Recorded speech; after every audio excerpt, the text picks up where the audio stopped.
चलो आज का टॉपिक जो है वो है सॉइल। ठीक है, चलिए फिर हम इसको खत्म कर लेते हैं। Indian soil and sustainable agriculture. तो ये पॉइंट आपको इंडियन एग्रीकल्चर में, इंडियन ज्योग्राफी में भी पढ़ा दिया गया होगा, यहाँ मैं भी पढ़ा देता हूँ। सॉइल हमारे लिए बड़ा इंपॉर्टेंट बेस रहा है। सॉइल ही वो सेगमेंट था जहां भारत में सभ्यताओं का जन्म हुआ, और सॉइल को बिछाने की जो सबसे मेजर जिम्मेदारी रही है, जो मेजर रिस्पॉन्सिबिलिटी रही है, वो हमारी नदियों की रही है, हमारे जो है वो रिवर्स की रही है। रिवर्स जो है वो हर साल बाढ़ के माध्यम से और ओवर जो फ्लो के माध्यम से जो ढेर सारा पानी उसमें बहता है, तो ढेर सारी मृदा को जो है वो लाकर मैदानी इलाकों में बिछा देती है। सॉइल के बनने की प्रक्रिया मैंने आपको ढाल के स्वरूप समझाई थी कि जैसे जैसे ढाल कम होती जाएगी, मैं आपको डेविस के माध्यम में भी पढ़ा चुका हूं। ठीक है, ये कोई बड़ी चीज नहीं है। ढाल का सिद्धांत यानी कि स्लोप का सिद्धांत मैं पढ़ा चुका हूं, जिन्होंने नहीं पढ़ा वो पढ़ लें। ठीक है, कि स्लोप ज्यादा होगी यानी जो एंगल ज्यादा होगा, ये स्लोप होता है ढाल। अगर स्लोप ज्यादा होगी तो यहां मृदा जो होगी वो क्या होगी, पतली होगी, वो थिन होती चली जाएगी। स्लोप जैसे जैसे कम होती चली जाएगी, वैसे वैसे यहां पर मृदा की मोटी परत जो है वो जमती चली जाएगी। मृदा की जितनी मोटी परत होती है उतना ही ज्यादा जो है वहां पर वो मृदा मेच्योर होती है। सॉइल प्रोफाइल यानी कि मृदा परिच्छेदिका का जन्म होता है। सॉइल जितनी मोटी होती चली जाएगी, मोटी होने का मतलब इसमें आपको एक चाहिए टाइम, समय चाहिए, दूसरा जलवायु चाहिए, क्लाइमेट। समय और जलवायु के साथ साथ क्या होगा, ये धीरे धीरे इसकी परत मोटी होती चली जाएगी। तो ये तभी मोटी हो सकती है जब उसमें स्लोप ना हो। मिट्टी के साथ सिद्धांत में ये चीजें हैं, हालांकि इसको यहां पढ़ाने का कोई रेलेवेंस नहीं है, लेकिन जानकारी होना बहुत जरूरी है। तो सॉइल क्या होगी, धीरे धीरे मेच्योर होती जाती है। जब सॉइल मेच्योर यानी सॉइल परिपक्व जिसे हम लोग कहते हैं, परिपक्व जब होती है, तो परिपक्वता में उसके पास डिफरेंट प्रोफाइल तैयार होती है। ठीक है, जिसमें ओ लेयर यानी कि जहां पर ऑर्गेनिक लेयर होती है, ए लेयर होती है। तो मैंने तुषार कपूर की आवाज वाला जो तुम्हें एग्जाम्पल दिया था, तुम्हें याद होगा। ठीक है, तो हम लोग उसके साथ जो है चलते हैं। तो अब हम लोग आगे जो है वो मूवमेंट करेंगे। तो सॉइल यानी स्लोप के हिसाब से, ढाल के हिसाब से ही हमारी मिट्टी तय होती है। अब जो हमारे मैदानी इलाके होते हैं वहां पर नदियां अचानक से क्या होता है, नदियां चौड़ाई ले लेती हैं, नदियां प्रसार करती हैं। नदियां गहरी बहने की बजाय नदियां चौड़ाई में बहती हैं, और उस दौरान वो अपने जो तटीय इलाके हैं या जो उसका जिसे हम लोग नदी बेसिन कहते हैं, राइट, जहां पर उसका थाला होता है पूरा पूरा नदी जिसमें प्रवाहित होती है अपने ट्रिब्यूटरीज के साथ, अपनी जो सहायक नदियों के साथ जो है वो ट्रिब्यूटरीज के साथ चलती है। तो उस दौरान क्या होता है, जब नदी जो है, जैसे ये मान लो एक नदी है और ये इसकी ट्रिब्यूटरीज हैं, तो ट्रिब्यूटरीज के साथ ये जितने भी एरिया में, ये जैसे मान लो ये क्या, इसका पूरा बेसिन है, ये दिस इज द बेसिन, ये इसका बेसिन कहलाएगा। तो यहां पर वो अपने द्वारा लाई गई जो पहाड़ों से मिट्टी काटी है, ऊंचाई से मिट्टी काटी है, उनको ले आकर बिछाने का काम करती हैं। चूंकि भारत के लिए बड़ा संदर्भित है, हम चूंकि भारत को हम टारगेट कर रहे हैं, तो भारत के लिए बहुत ही संदर्भित चीज है। तो संदर्भित का मतलब है तो नदियां जो है वो हर साल जलोढ़ मृदा यानी एलुवियल सॉइल लाकर बिछाती हैं। वहीं दूसरी जो सॉइल होती है, जो पूरी दुनिया में डोमिनेंस फैक्टर होता है, मिट्टी हमेशा अपने पितृ चट्टानों से, यानी soil always drive from there parent rocks. आपका सेडिमेंट्री रॉक है, अवसादी चट्टान है, आग्नेय चट्टान है, इग्नियस रॉक है, या मेटामॉर्फिक रूपांतरित चट्टान है। ठीक है, तो चट्टानों के घिसने से जो बेडरॉक होता है उनमें समय के साथ अपक्षय और अप्रदन की प्रक्रिया होती है, वेदरिंग और इरोजन होता है। चट्टानें धीरे धीरे धीरे धीरे घिस जाती हैं। आपके घर में भी ये दिखाई पड़ता हो, जैसे आप बहुत पुरानी सीढ़ियां हैं तो आप देखेंगे उसमें चलते चलते वो चप्पलों के निशान या इस तरह से करता होगा, आपने देखोगे सीढ़ी के किनारे घिस जाते हैं। तो वो क्या होता है कि वो आपने देखा होगा पहले जब आया था तो फ्लैट सरफेस होता है सीढ़ियां, फिर घिसते घिसते आपने देखा होगा जहां पैर बार बार पड़ते हैं वो पूरा जो है वो इलाका क्या होता है, घिस के वो अंदर की तरफ प्रवेश कर जाता है। तो आखिर वो मटेरियल कहां गया, तो क्योंकि मैंने आपको पहले बताया था energy and matter neither be created nor be destroyed, ना तो किसी चीज का निर्माण हो सकता है ना कोई विनाश हो सकता है, सिर्फ रूपांतरण होता है। तो वो सॉइल पार्टिकल में क्या होगा, वो कन्वर्ट हो जाए, धूल के कणों में बहते हुए धीरे धीरे जाके वो कहीं सीमेंटेड हो जाएंगी और जो है एक नए प्रकार की मृदा का, एक नए प्रकार की चट्टान का निर्माण करेंगी या मिट्टी का निर्माण करेंगी।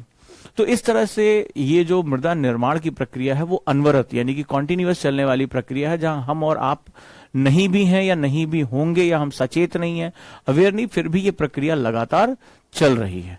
तो सॉइल के इस फैक्टर में हम लोग जो है ये पढ़ेंगे, और चूंकि इंडियन सॉइल हमारा टॉपिक है तो इंडियन सॉइल और इंडियन एग्रीकल्चर के बारे में पढ़ेंगे कि भारतीय कृषि उस पर कैसे निर्भर है। यहां हम इसके वाणिज्यिक मूल्यों यानी कॉमर्स साइड पे हम ज्यादा जाएंगे, जहां हमारी खाद्य सुरक्षा, हमारी जो है आय की सुरक्षा, आजीविका सुरक्षा, लिवलीहुड सिक्योरिटी, ये सारी रोजगार यानी कि जो है जो एम्प्लॉयमेंट सिक्योरिटी, इन पर हम बात करने जा रहे हैं आज। क्लियर है? तो अगर हम भारत के मैप को ध्यान से देखें तो हमें भारत एक बहुत ही विविधता वाला क्षेत्र है। लगभग 8 प्रकार की मिट्टियां, जो हम डेरिवेटिव्स कहते हैं, जो आरएल सिंह ने अपना क्लासिफिकेशन दिया था, उस क्लासिफिकेशन में हमें स्पष्ट रूप से वो मिट्टियां दिखाई पड़ती हैं। क्लियर है? अब इन मिट्टियों के अपने गुण होंगे क्या? हर मिट्टी जब ये पृथकता के साथ, जैसे हम मैप पे कलर देख रहे हैं, तो ऑब्वियस सी बात है कि इनके गुणों में भी, इनके उपजाऊपन में भी, इनके वाटर को रिटेंशन करने की, इनके जो संगठन है, यानी इनका जो क्या नाम है, जो कंपोजिशन है, इन सब में हमें विविधता पाई जाती है। ठीक है? अब जैसे आज की खबर देखो, तो आज की खबर में जो डीएपी है, जो खाद में नाइट्रोजन के सब्स्टिट्यूट के रूप में इस्तेमाल की जाती है, उसमें अभी तक सरकार ने अब तक की सबसे बड़ी सब्सिडी दी है। ठीक है? तो ये खाद का एक स्वरूप होता है जहां पर हम जब यूरिया की जगह इसको इस्तेमाल करते हैं, जब पोटाश जो है वो इनकी जरूरत पड़ती है, तो हम इसको आयातित करते हैं। पूरी दुनिया में इसकी कीमत बहुत ज्यादा बढ़ गई, तो सरकार ने किसानों की आय को सुनिश्चित करने के लिए सब्सिडी देना शुरू कर दिया। देखो, जब इंडियन एग्रीकल्चर के बारे में आप बात करते हो तो इन सब खबरों का बड़ा ही महत्व होता है। ठीक है? सरकार किस तरह से जो है वो किसानों की मदद करी है। जब कृषक की बात आ रही है तो 55% आबादी की हम बात कर रहे हैं। हम उस आबादी की बात कर रहे हैं जो सबसे ज्यादा संवेदनशील है। देश में वैसे भी किसान आंदोलन छिड़ा हुआ है, और आप ये सब छोटी छोटी खबरें मिस करोगे, आगे चलकर आपको बहुत नुकसान इसका उठाना पड़ेगा। बाकी आपके हाथ में, हमारा सफर खत्म होने वाला है। चलिए, तो हम यहाँ पर 2 टॉपिक करने जा रहे हैं। एक तो भारतीय मृदा, नंबर 1 इंडियन सॉइल, और सस्टेनेबल एग्रीकल्चर। फिर सस्टेनेबल वर्ड आया, आप लोगों ने मेरे ख्याल से पढ़ लिया होगा। क्या जो सस्टेनेबल टॉपिक था, सस्टेनेबिलिटी, उस पर जो है वो कोई डाउट तो नहीं होगा मेरे ख्याल। तो सस्टेनेबल का मतलब होता है कि यहां हम कृषि को एक पर्यावरणीय सुझाव देने जा रहे हैं। हम एग्रीकल्चर वर्ड की जगह हम सस्टेनेबल एग्रीकल्चर वर्ड यूज करेंगे। इसका मतलब हम एक कंस्ट्रक्टिव सजेशन सिस्टम है, क्योंकि हम इन्वायरमेंट में एग्रीकल्चर पढ़ रहे हैं ना। ये भी बड़ा महत्व होता है कि आप किस पेपर के हिसाब से किस टॉपिक को पढ़ रहे हैं। आप इसी टॉपिक को अगर मैं इंडियन ज्योग्राफी के हिसाब से पढ़ता तो मुझे भाड़ में गया, सस्टेनेबल एग्रीकल्चर में वर्ड यूज करूंगा।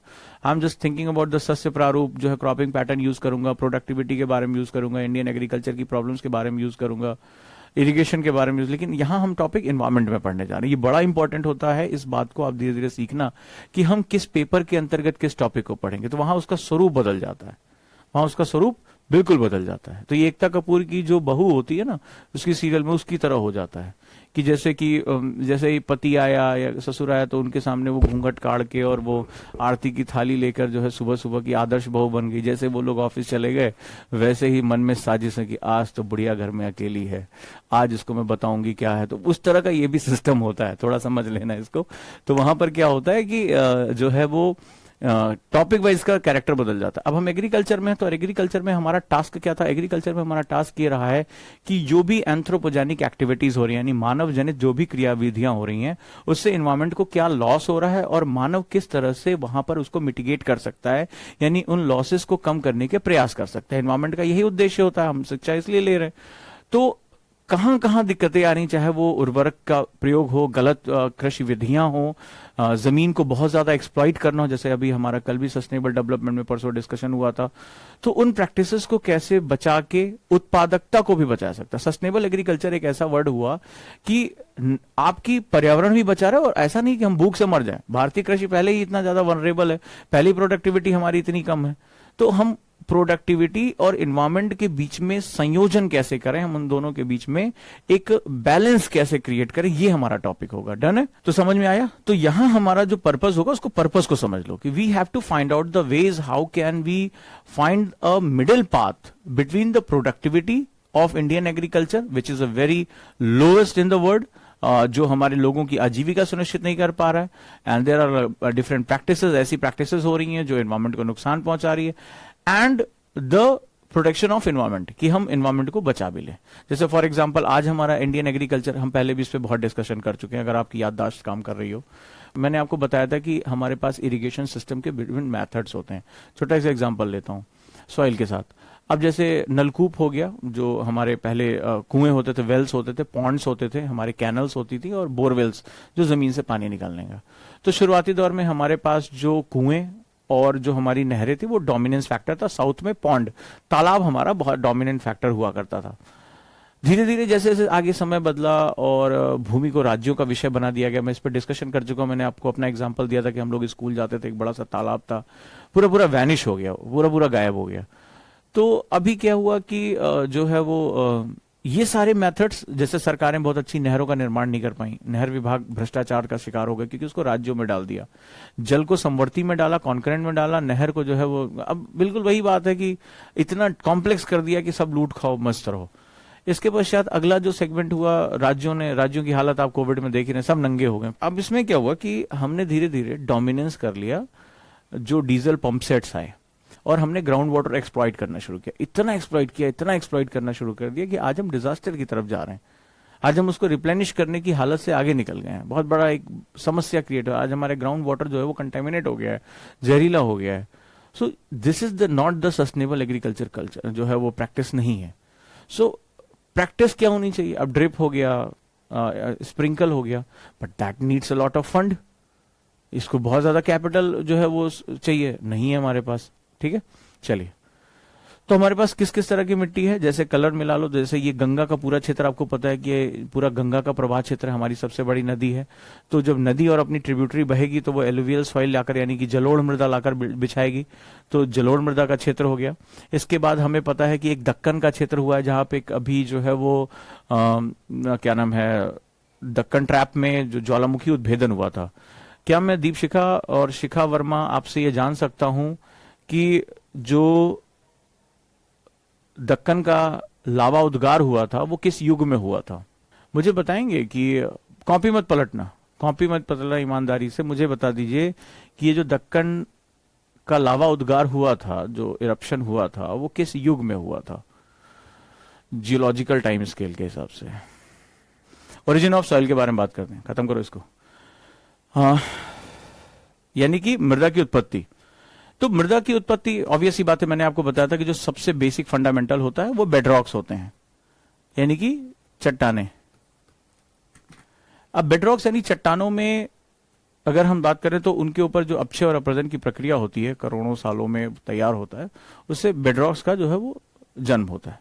लेकिन जो बाहरी हिस्सा है उसके ऊपर हमारे नेचुरल फैक्टर्स, जिसमें लिथोस्फीयर यानी स्थल मंडल, एटमॉस्फेयर वायुमंडल, हाइड्रोस्फीयर जल मंडल और बायोस्फीयर यानी कि जो जैव मंडल है, उस पर ये बहुत ज्यादा काम करता है। मैंने जल चक्र में आपको इसको पढ़ाया था, अब ये मत कहना कि वाटर साइकिल कब पढ़ाई थी। ठीक है, ये तुम जानो, तुम्हारा काम जाने। तो मैंने ये बताया था कि किस तरह वाटर एक ऐसा सब्सटेंस है जो तीनों अवस्थाओं में, यानी कि ठोस, द्रव, गैस में रह सकता है, और ये चारों आयामों के साथ, यानी कि हमारे चारों प्राकृतिक चक्र, लिथोस्फीयर, एटमॉस्फेयर, हाइड्रोस्फीयर और बायोस्फीयर, ठीक है, इनके साथ वो लगातार इंटरेक्शन करता है। ठीक है, और इसकी वजह से ही हमारा जो है वो लगातार टूट फूट होती रहती है। पानी चट्टानों को बहाता है, समय के साथ उसमें गर्मी और भौतिक क्रियाएं, रासायनिक क्रियाएं, और वो धीरे धीरे मिट्टी का निर्माण होता है। Soil is the deposit of the powder on it's parent rock. तो जनरली जो पेरेंट यानी पितृ चट्टान होती है, चट्टान है, धीरे धीरे ये क्या होगी, घिसती रहेगी और चूर्ण के रूप में, पाउडर के रूप में वो कहीं जाकर डिपॉजिट होती रहेगी, और उससे जो है हमारा बेसिकली इस पे वेदरिंग और इरोजन के फैक्टर भी सब बताया, वही चीजें लिखी हुई हैं। वेदरिंग और इरोजन यानी अपक्षय और अप्रदन की क्रिया, ठीक है, बता चुका हूं। अपक्षय और अप्रदन की प्रक्रिया यानी वो पहले अपनी जगह टूटेगा, इसको इन सीटू कहते हैं, यानी अपक्षय इन सीटू होता है, और फिर अप्रदन जो होता है वो एक्स सीटू होता है, यानी वहां से नदियां, हवाएं, समुद्र का जल उनको बहा के कहीं और ले जाएगा। तो इसको हम लोग इरोजन बोलते हैं। अप्रदन ये गतिक होता है, ये डायनेमिक होता है, और अपक्षय जो होता है वो इन सीटू होता है, वो अपनी जगह, चट्टान अपनी जगह क्या हो जाएगी, टूट जाएगी, भौतिक क्रिया, रासायनिक क्रिया, जैविक क्रिया, इन सब के माध्यम से, राइट। तो धीरे धीरे इस तरह से हमारी मिट्टी का निर्माण होता है। The pores of the weathering powder of the parent rock contain some atmospheric gases such as nitrogen, oxygen etcetera. तो मैंने आपको पहले भी बताया था कि सॉइल क्या होता है। सॉइल में जो एक मिट्टी होती है उसमें एक मिट्टी का कण होता है, ऑर्गेनिक मैटर, और इसके साथ साथ एयर के लिए फर्स्ट क्लास जगह होती है, इसमें पोर्स कहते हैं, इसको हम लोग पोर्स कहते हैं। These are the known as, इसको पोर्स कहेंगे, छिद्र होगा। इसमें वायु आएगी, और जब वायु आएगी तो वायु में नाइट्रोजन के तत्व, ऑक्सीजन के तत्व, जो भी हमारे वायु के तत्व हैं, उसके बीच में वो रहेंगे। तो यानी खनिजों के साथ साथ वो भी रहते हैं। तो एक आदर्श मृदा का जन्म होता है वहां पे। क्लियर है?